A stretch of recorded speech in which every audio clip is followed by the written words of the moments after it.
Hello traders and welcome back to the channel. तो पिछली video में हमने सीखा था कि हम निफ्टी 50 को ट्रेड कैसे करते हैं। उसमें मैंने आपको 4 बेसिक स्विंग सिखाई थी, 2 मैंने आपको बाइंग स्विंग सिखाई थी और 2 उसमें सेलिंग के लिए मैंने आपको स्विंग्स सिखाई थी। तो आज की वीडियो में हम सीखेंगे सिर्फ एक स्विंग बेसिक से लेकर एडवांस वे तक। तो इस वीडियो में मैं आपको सिखाऊंगा कि हम एग्जैक्टली कहां पर किस वाले कैंडल पर अपनी एंट्री करते हैं और हम कहां पर अपना प्रॉफिट बुक कर लेते हैं। तो आज की वीडियो अगर देखी जाए तो आपके लिए एक गेम चेंजिंग हो सकती है अगर आप निफ्टी 50 को ट्रेड करते हो। तो अगर आप चैनल में नए हो तो चैनल को सब्सक्राइब करना मत भूलना। चैनल को सब्सक्राइब करो और वीडियो को लाइक करो। तो बिना टाइम जाया किए चलिए शुरू करते हैं। तो जैसा कि आप लोगों को पता है कि हमारा इंडियन स्टॉक मार्केट जो है वो 9:15 पर ओपन होता है। तो जब भी आप देखोगे कि मार्केट ओपन हो गया तो 9:15 से लेकर 9:40 तक आपको मार्केट में कोई भी ट्रेड एग्जीक्यूट नहीं करना है। आपको इस टाइम पे सिर्फ मार्केट को ऑब्जर्व करना है कि मार्केट कर क्या रहा है। तो अगर आपको इस टाइम पे दिखे कि मार्केट यहाँ पे ओपन हुआ और उसके बाद मार्केट यहाँ से नीचे आया, यहाँ पे आपको वेट करना है कि मार्केट नीचे आने के बाद एक पुल बैक दे। ठीक है, तो यहाँ पर ये वाला पुल बैक जैसे ही आएगा तो आपको यहाँ पर इस वाले सपोर्ट को मार्क करना है। तो ये वाला सपोर्ट सिर्फ इंट्राडे के लिए रहेगा और अगले दिन के लिए ये वाला सपोर्ट इनवैलिड रहेगा, क्योंकि इंट्राडे के लिए हमारे पास सिर्फ एक सपोर्ट की फॉर्मेशन होती है और सिर्फ एक रेजिस्टेंस की फॉर्मेशन होती है, जो कि सिर्फ इंट्राडे के लिए रहता है और अगले दिन के लिए हम नए सपोर्ट और नए रेजिस्टेंस की फॉर्मेशन देखते हैं। उसके बाद जब ये वाला सपोर्ट फॉर्म हो गया यहाँ पर, अगर प्राइस ने यहाँ पर इसको सस्टेन नहीं किया और इसको ब्रेक किया तो ये वाला सपोर्ट जो है हमारे लिए इनवैलिड रहेगा। आपको वेट करना है कि मार्केट यहाँ पर नया सपोर्ट कहाँ पर बनाएगा और आप यहाँ पर इस वाले सपोर्ट को मार्क करोगे। तो सबसे पहली चीज आपने क्या की, आपने देखा कि मार्केट यहाँ पर ओपन हुआ और उसके बाद मार्केट सीधे ही नीचे चला गया। उसके बाद अगर यहाँ पर मार्केट में एक पुल बैक आता है तो आपको यहाँ पर एक सपोर्ट मार्क करना है। तो अब आपको वेट करना है कि मार्केट यहाँ पर एक छोटा सा पुल बैक दे। ये इस वाले लेवल को पूरा अप्रोच नहीं करना चाहिए। मार्केट यहाँ से नीचे आएगा और इसके बाद यहाँ पर एक ऊपर का मोमेंट देना चाहिए और यहाँ पर हम दूसरा सपोर्ट मार्क करते हैं। इसको हम बोलते हैं सपोर्ट इन फॉर्मेशन। अब ये वाला सपोर्ट यहाँ पर कंफर्म हो गया। जो ही यहाँ पर इसके बाद यहाँ पर एक पुल बैक आता है तो ये वाला सपोर्ट हमारे लिए कंफर्म हो चुका है। तो इसके बाद हम यहाँ पर भी एक सपोर्ट मार्क कर सकते हैं और अगर यहाँ पर इसके बाद एक बुलिश एनगल्फिंग कैंडल की फॉर्मेशन होती है तो हमारा ट्रेड यहाँ पर एक्टिवेट हो जाता है और इसी वाले कैंडल के क्लोजिंग पर हम अपना ट्रेड ले लेते हैं। अब यहाँ पर क्वेश्चन ये है कि यहाँ पर अपना स्टॉप लॉस कहाँ पे रहेगा और हमारा टारगेट कहाँ पे रहेगा। तो यहाँ पर अगर देखा जाए ये वाली जो स्विंग है ये बहुत ही पावरफुल स्विंग है और ये वाले ट्रेड्स होल्डिंग ट्रेड्स रहते हैं। इसमें जो मिनिमम टारगेट रहता है वो रहेगा हमारे लिए 1:2 और आप इसको 1:3 के लिए भी होल्ड कर सकते हो। हालांकि ये ट्रेड्स मिनिमम तो आपको 1:3 मिनिमम देते हैं। तो अगर आप एक बिगिनर हो आप 1:2 ले सकते हो और उसके बाद अपना प्रॉफिट बुक कर सकते हो। अगर आपके पास होल्डिंग कैपेसिटी है आप 1:3 के लिए भी इजीली जा सकते हो। तो यहाँ पर मुझे एक लाइव में ही एक एग्जांपल देखने को मिली है। तो अगर आप यहाँ पर देखोगे कि मार्केट यहाँ पर क्लोज हुआ है और उसके बाद मार्केट गैप डाउन ओपन हुआ है, तो ये गैप डाउन अपने में ही क्या है, एक नीचे का मोमेंट यहाँ पर देखने को मिला है। यहाँ पर मार्केट नीचे आया है सीधे। गैप डाउन का मतलब क्या है कि यहाँ पर मार्केट यहाँ से यहाँ तक सीधे ही नीचे आया है। अब हमें क्या देखना है, अब जब यहाँ पर मार्केट ओपन हुआ, ठीक है, मार्केट ऊपर गया, नीचे आया, यहाँ पर एक सपोर्ट की फॉर्मेशन की, ठीक है। अब ये वाला जो सपोर्ट है ये यहाँ पर ब्रेक हुआ है तो ये वाला सपोर्ट हमारे लिए क्या रहेगा, ये वाला सपोर्ट हमारे लिए इनवैलिड रहेगा। तो हम अब क्या करेंगे, अगले सपोर्ट की फॉर्मेशन देखेंगे। तो उसके बाद मार्केट यहाँ से यहाँ तक नीचे आया है और यहाँ पर एक बाइंग कैंडल देखने को मिला है।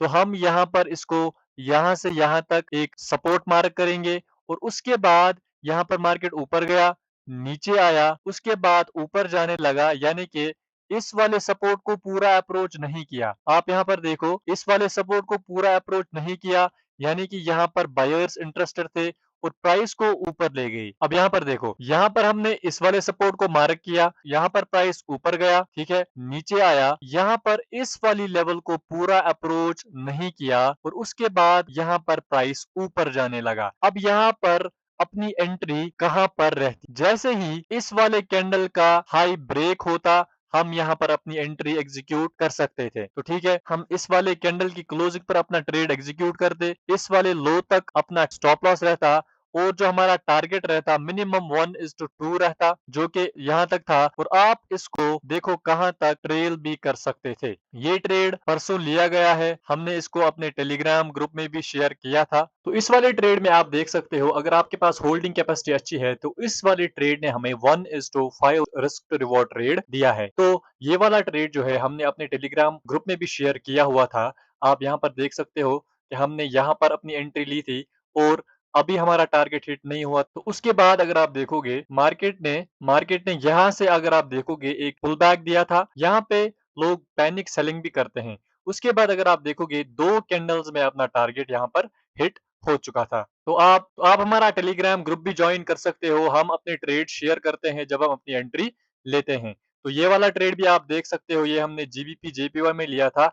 एंट्री के टाइम मैंने ये आपको शेयर किया हुआ था और इसमें भी हमारा जो है टारगेट हिट हो गया था।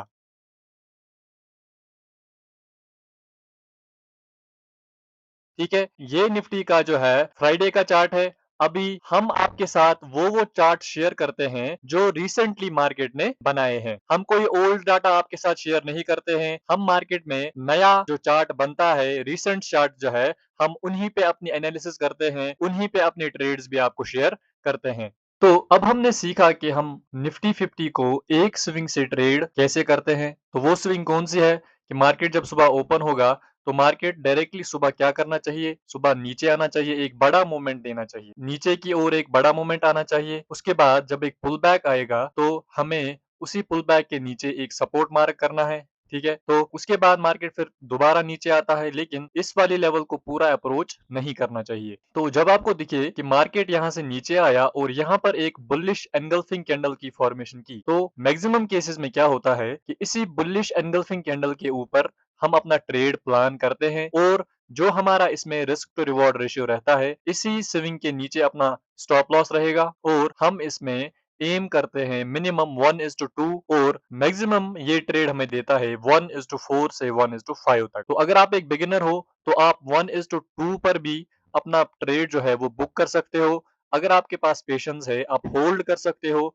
ये आपको इजीली 1:3 भी दे सकता है। तो अब कुछ रूल्स है ये स्विंग ट्रेड करने के लिए। इसमें मैं आपको 2 रूल सिखाऊंगा जो कि इसमें ज़रूरी है, जो आपको सीखना पड़ेगा। अब पहला रूल ये रहेगा कि जब भी आप देखो कि मार्केट जो है वो यहाँ पर ओपन हुआ, ठीक है? उसके बाद अगर मार्केट सीधे ही नीचे जा रहा है, तो ये वाली स्विंग ट्रेड करने के लिए मार्केट एक बड़ा-सा मूवमेंट नीचे की ओर देना चाहिए। ये नहीं कि मार्केट ने एक छोटा-सा मूव दिया और इसने ऐसा कुछ स्ट्रक्चर बनाया, नहीं। यहाँ पर इसको हम ट्रेड नहीं करेंगे।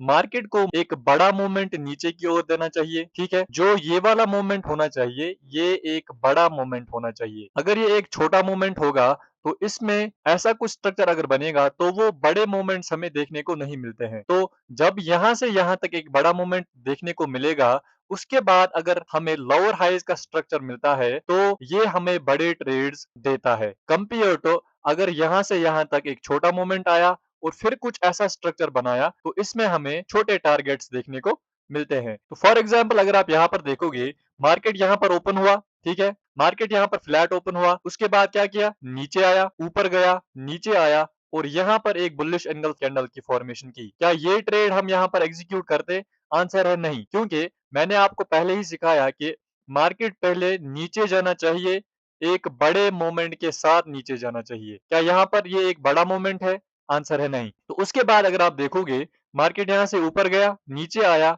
ऊपर गया और यहाँ पर एक लोअर हाईज की क्रिएशन करके नीचे आया है। तो सबसे पहला रूल क्या रहेगा कि जब भी आप हायर लोज को ट्रेड करोगे, जो ये वाला मोमेंट होना चाहिए, ये एक बड़ा डाउन मूव होना चाहिए। और उसके बाद जो यहाँ पर ये पुल बैक आएगा, ये वाला पुल बैक भी इस वाले रिट्रेसमेंट से बड़ा होना चाहिए। यानी कि ये वाली जो यहाँ पर बाइंग आएगी, ये पावरफुल होनी चाहिए और इसमें जो ये वाली रिट्रेसमेंट आएगी, ये इस वाले पुल बैक से छोटी होनी चाहिए। यानी कि ये इस वाली लेवल को पूरा अप्रोच नहीं करना चाहिए। इस वाली स्विंग का अपोजिट जो है, ये वाली स्विंग हम बाइंग के लिए यूज करते हैं और इसी का अपोजिट जो है कि अगर मार्केट यहाँ पर ओपन हो गया, ठीक है, तो यहाँ से यहाँ तक एक अच्छा बाइंग मोमेंट आना चाहिए। तो जिस दिन आप देखोगे कि मार्केट यहाँ पर ओपन हुआ और सीधे ही ऊपर जाकर ऐसा कुछ स्ट्रक्चर बनाया, तो उस दिन आप समझ लेना कि मार्केट जो है वो इस दिन नीचे जाने वाला है। तो इस स्विंग में भी सेम रूल्स रहेंगे जैसा कि इस स्विंग में हमारे रूल्स रहते हैं। यानी कि अगर यहाँ पर मार्केट सीधे ही ऊपर गया, ठीक है, एक पुल बैक दिया, पुल बैक के ऊपर हम क्या करते हैं, अपना जो रेजिस्टेंस है वो मार्क करेंगे, ठीक है। तो उसके बाद अगर मार्केट यहाँ से यहाँ तक एक छोटी सी रिट्रेसमेंट देगा और यहाँ पर एक बेरिश एंगल्फिंग कैंडल की फॉर्मेशन करेगा, तो हमारा ट्रेड यहाँ पर एक्टिवेट हो जाता है। लेकिन अगर मार्केट यहाँ से इस लेवल को सीधे ही ब्रीच करेगा, तो हमारा ट्रेड यहाँ पर इनवैलिड हो जाएगा। तो आप देखोगे कि जब आप ये वाले सेटअप्स ट्रेड करोगे, तो आप रैंडम एंट्रीज एग्जीक्यूट नहीं करोगे। आपको समझ आ जाएगा कि हमारी एंट्री कहाँ पर बनेगी, हमें कहाँ पर ट्रेड लेना चाहिए, कहाँ पर ट्रेड नहीं लेना चाहिए। तो जब भी आप देखो कि हमारा जो इंट्राडे का रेजिस्टेंस है, ये सीधे ही ब्रीच हो गया, तो आपको कोई भी एंट्री नहीं लेनी है। आपको बस वेट करना है कि कब मार्केट यहाँ से दोबारा नीचे आएगा और हम यहाँ पर एक नए रेजिस्टेंस की फॉर्मेशन देखेंगे। अगर उसके बाद मार्केट ने ऐसा कुछ स्ट्रक्चर बनाया और यहाँ पर लोअर हाईज की क्रिएशन की और एक बेरिश एनगल्फिंग कैंडल की फॉर्मेशन की, तो हम यहाँ पर अपना ट्रेड प्लान कर सकते हैं। मिनिमम 1:2 के लिए हम एम करेंगे और ज्यादा से ज्यादा हम 1:3 के लिए जाएंगे। तो ये वाली एग्जांपल मैंने अभी आप बताई थी, मार्केट ने यहाँ से यहाँ तक एक डाउन मूव दिया है। तो उसके बाद मार्केट ने क्या किया, मार्केट ऊपर गया, नीचे आया, यहाँ पर हम एक सपोर्ट मार्क करेंगे। उसके बाद मार्केट ने एक लोअर हाईज की क्रिएशन की, तो हमने यहाँ पर ये वाला ट्रेड एग्जीक्यूट किया था। तो उसके बाद इसी वाले ट्रेड में इसी वाले दिन अगर आप देखोगे, मार्केट सीधे ही ऊपर गया, ठीक है, तो यहाँ पर एक रेजिस्टेंस क्रिएट की थी, लेकिन मार्केट ने उसको ब्रीच किया। उसके बाद मार्केट यहाँ से कंटिन्यूअसली ऊपर जाता रहा, ऊपर जाता रहा, ऊपर जाता रहा। तो उसके बाद अगर आप यहाँ पर देखोगे, मार्केट ने यहाँ से यहाँ तक एक छोटा सा रिट्रेसमेंट दिया, तो हम क्या करते, हम यहाँ पर एक अपना रेजिस्टेंस मार्क करते। तो उसके बाद मार्केट ऊपर गया है, लेकिन इसने इस वाली लेवल को ब्रीच नहीं किया है। तो उसके बाद मार्केट ने क्या किया, मार्केट ने यहाँ से रिजेक्शन ली और यहाँ पर कंटिन्यूअसली फिर नीचे गया है। यानी कि तो हमें इस दिन दो ट्रेड्स देखने को मिले थे।